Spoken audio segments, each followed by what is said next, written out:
Merry Christmas, everybody. I truly hope it was a day filled with joy, laughter, and of course, lots of presents. Because to you guys, well, let's be serious, most of my viewers want presents, so I hope y'all got good ones. So, I've had a good Christmas so far, so let's make it even better, right? I'm gonna put on my metaphorical Santa Claus hat real quick, and since I haven't done anything on college football in a while, because I've been doing other stuff.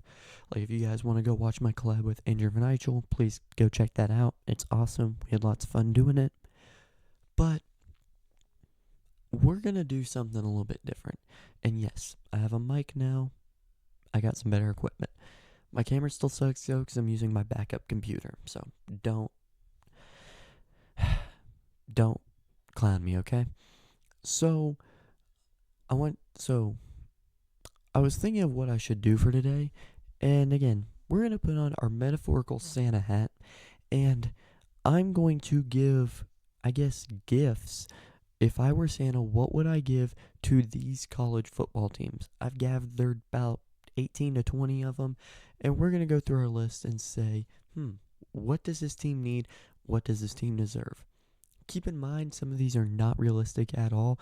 They're more so just funny. It's more so like half of these are realistic, half of them you're meant to have fun with, you're meant to laugh at them. Alright? So, before we get started, like the video, subscribe to the channel if you haven't already, ring the bell so you never miss one of our uploads. And yeah, let's get started. So I'm going to start with some SEC teams, and the first one I'm going to start with is Ole Miss. And I'm getting them the world's smallest violin because can you guys stop complaining for 2 seconds? You didn't deserve to be in the playoffs when they released them. You don't deserve to be in them now. I don't care how much SMU lost by. Don't care how much Tennessee lost by. Don't care how much Indiana lost by. You didn't deserve to be in the playoffs. You lost to Kentucky and Florida. Kentucky you lost to at home. So, Lane Kiffin, can you stop complaining for 2 minutes and play the world's smallest violin? Yeah, that'd be great. Next, we're going to go to Alabama, okay? And Alabama, kind of similar to Ole Miss in the fact of you don't deserve to be in the playoff in the current format, which, by the way, the current format sucks. I'll make another episode on that later. But Bama's more interesting because they know that, I think most Bama fans know that they didn't deserve to be in the playoffs. There might be a few of them, like, still clamoring for it or just some SEC bias for that. So instead, we're going to get Bama Nick Saban back because I love Kalen DeBoer, but let's be real, no one responds to him the way they respond to Saban. Get Saban back on that field, and you will notice that it will be a completely different environment, a completely different atmosphere in that locker room. Nick Saban needs to be back there. And Nick, I know you're not enjoying that TV job as much as you say you are. Go coach again, man. Just go coach. All right, next one we got Arkansas. Oh man, I'm about to make some Arkansas fans mad with this one. You know what? We're going to get you Darren McFadden's 2007 Heisman back because that was robbed from him, and we're going to go help get it back. Now, how we're going to take it out of Tim Tebow's house and give it to him, I don't know. We'll figure all that out later. But we are going to give you Tim Tebow's Heisman and give it to Darren McFadden because he deserved it. He deserved it then. He deserves it now.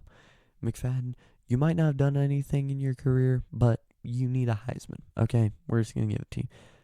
I thought about maybe doing the whole pink slip for Sam Pittman thing, but I think most of you already want that, so we're not going to be boring, okay?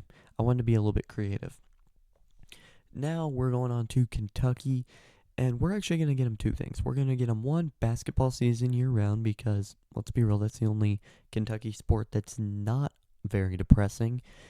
And then we're going to get them just a gift card for football, man, because it's one of those things where, like, someone needs so many things that you don't know what to pick, right?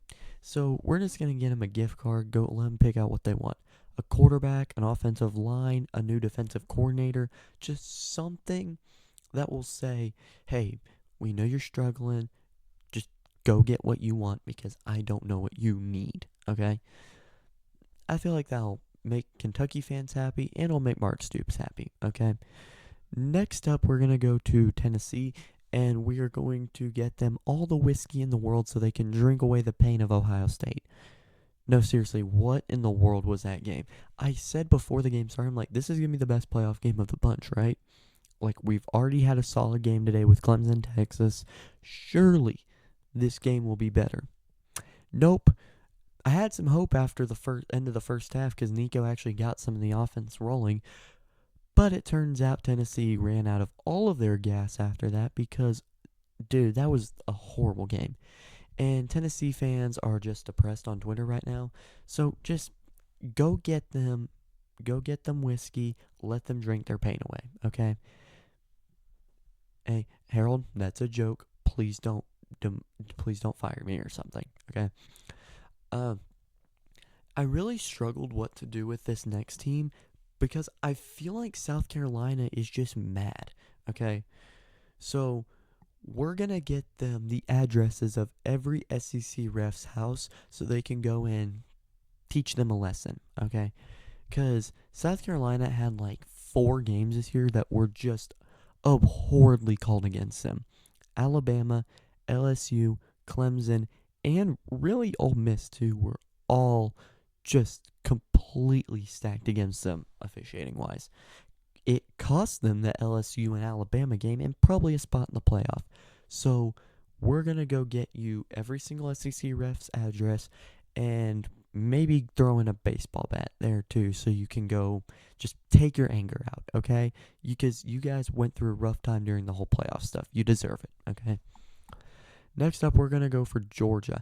And we're getting Carson Beck a new elbow because if they have any chance at a national title, he needs to be healthy and he needs to be on that field. Look, I like Gunnar Stockton. I think he's going to be very good. But what he showed against Texas wasn't good.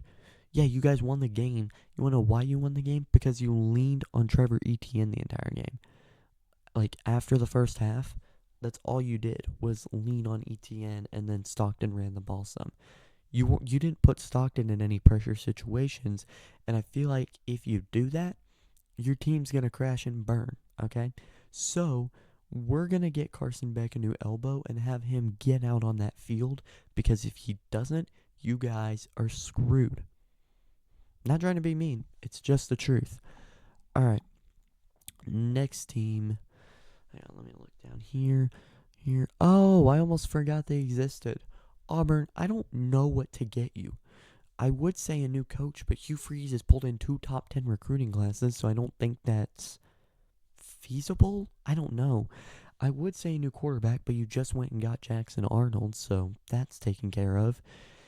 So what is there left to get Auburn? Oh, I know. I'll give y'all Cadillac Williams back because your defense last year desperately could have used him, okay? I know Hugh Freeze is great and he's a solid recruiter. Cadillac is a locker room guy. I'm sure he could recruit at near the same level as Hugh Freeze does, especially with all the booster money y'all got rolling in, okay? Y'all are fine. Y'all can deal with Cadillac Williams. All right. So next up, we're going to go to Vanderbilt. And when I wrote this, my gift was get Diego Pavia back, but you got him back. So what is there left for him? We're going to get, we're going to get you a bunch of rope to keep Clark Lee tied to a chair in that athletic facility. Because you can't let him leave. You can't let him leave now because if he does, your entire, and I mean entire future is all of a sudden changing. Clark Lee changed the culture in Vanderbilt. But now you got to let him actually do his job. You got to let him build that recruiting staff up, and you can't let him leave. You let him leave, you're screwing yourself, okay? And I know it's tough. I know it's tough to go out and say, hey, like, oh, I want a big fish in the coaching market. Oh, like, what if we went out and got Dan Mullen? No. No. You go and you keep Clark Lee tied. Tie him to a truck if you have to send a message. Do not let him leave that athletic facility. All right, now this is where I'm going gonna clown on myself a little bit, okay? I make predictions every year before the season starts. By the way, if y'all see something in my ear, it is an earplug, okay? Yeah, screw it. We don't need it. We're good. So, I make predictions every year before the season starts. Love doing it. But, inevitably, I'm going to swing and miss on some of these, okay? So, what I'm going to do is I'm going to go through all of my predictions that I was either abhorrently wrong on or just got straight up unlucky and was still abhorrently wrong on them, okay? So, my first one was conference champions. So, I went 2 for 4 on the Power 4 conference champions, but the 2 I swung and missed on are so bad that I'm starting to question my own knowledge of the sport, okay? So, the ones I swung right on were Big Ten and SEC. I picked Oregon and Georgia both to win the conference, okay? That was, I feel like, a good prediction at the time. Still holds up now, obviously, because they won. But here's where, dude, I'm even embarrassed to say this. I picked Florida State to win the ACC and Kansas to win the Big 12. Yep, go ahead and laugh. Go ahead and laugh. I know it's coming, okay? So Florida State, let me go through like what my thought process was, okay? I thought, okay, signed a really good portal class. You have a top 12 recruiting class coming in this year with Norvell. You let Norvell get continuity with his coordinators. You kept both the coordinators around. You get continuity with the defense, continuity with your next recruiting class. Get these guys in. Your talent level's good, right? But overall, it really just doesn't stack up with the talent level. So I was like, okay, they're going to go 10-2, probably lose to one Miami or Clemson, make the conference championship game, win, go to the playoff. Okay? That was my thinking. I could not have been more wrong, okay? From that first game against Georgia Tech, I knew something was off. I knew it. I'm like, what is this play calling? Like, their play calling was horrible. Their talent was horrible. I don't know who took Malik Benson's talent away from him, but that dude needs to never be let back into that facility ever again. DJ Uyangalele, let the name speak for itself because he was god-awful. Just bad vibes all around this year. And worst of all, I don't even think their talent gap was too big compared to like a Clemson or Miami, right? It just worked so bad together. And the coaching, and no, I'm not saying fire Norvell. The coaching was so bad that they fired both the coordinators that got them to a 13-1 season the year before. And let me go on record. I think Florida State, in 2023, was screwed out of the playoff, okay? I still believe they deserve to be in. If you put me on the committee in the same place over a year ago in that same position, I'm putting Florida State in without any hesitation. But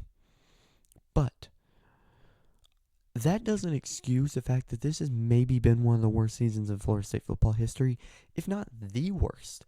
Because think about it. You were ranked number 10 coming into the year with expectations of an ACC championship.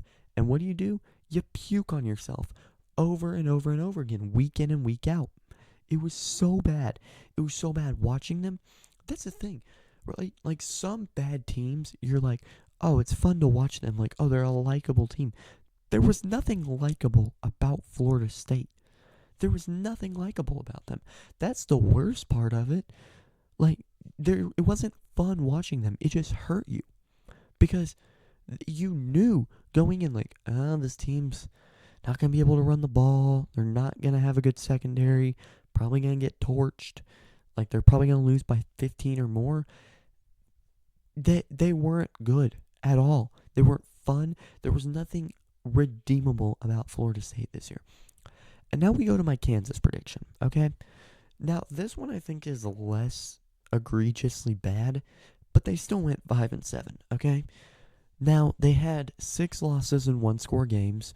They beat 3 ranked teams, actually, 2 of them on the road. But the thing with Kansas is, right, was I was betting on Jalen Daniels getting back to that 2022 form that we saw him at when he was healthy. Not only did he not get back to that, through the first, I think it was 7 games of the season, he threw more interceptions and touchdowns.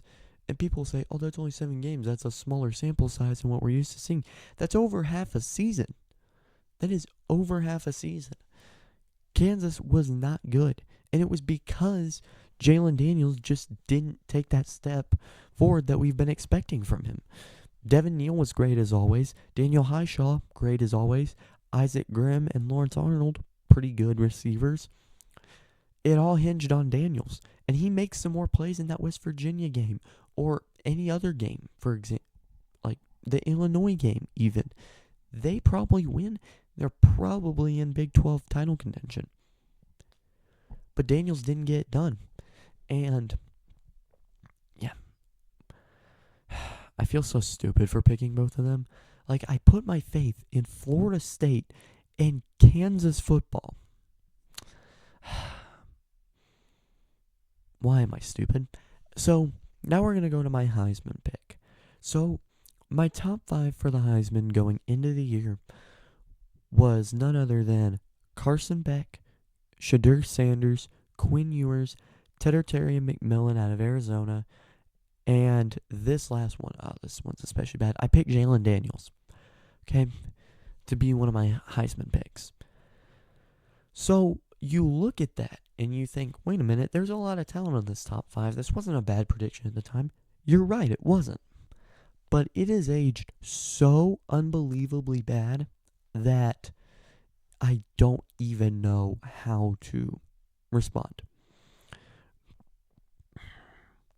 Carson Beck had like a 4-game stretch, I think, where he threw 12 picks.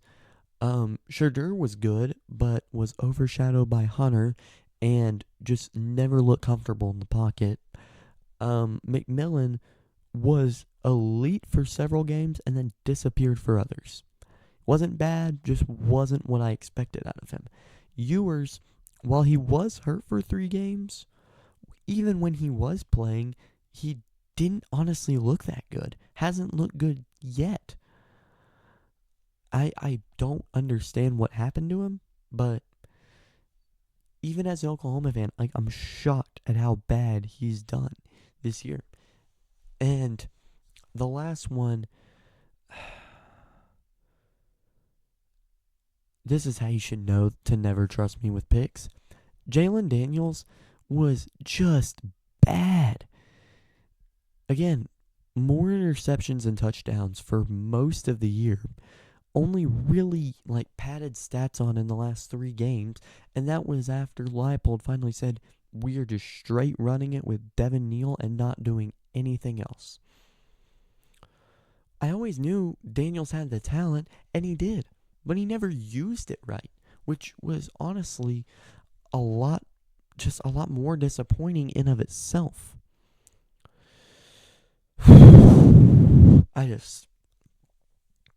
Sorry if that was a little loud for y'all, but I don't know. I'd love to see what my predictions are next year, and if I'm way wrong about any of them. Now, I know a lot of you are probably going to want some sort of portal episode or some sort of college football playoff episode. Don't worry, those will come out pretty soon. I'm probably going to wait till after the playoff is actually over to do a playoff episode. And then portal, I'm probably going to wait till it closes to do a portal episode because I'll recap everything, give my opinions on it. So, but that's going to be all for this video. And again, hope you guys had a very Merry Christmas and God bless. And hopefully every one of y'all got what you wanted for Christmas. I actually got this for Christmas. I've been wearing this all day. But I'm going to head out so I can upload this and edit it. But y'all have a safe day and have a great day. Peace out, y'all.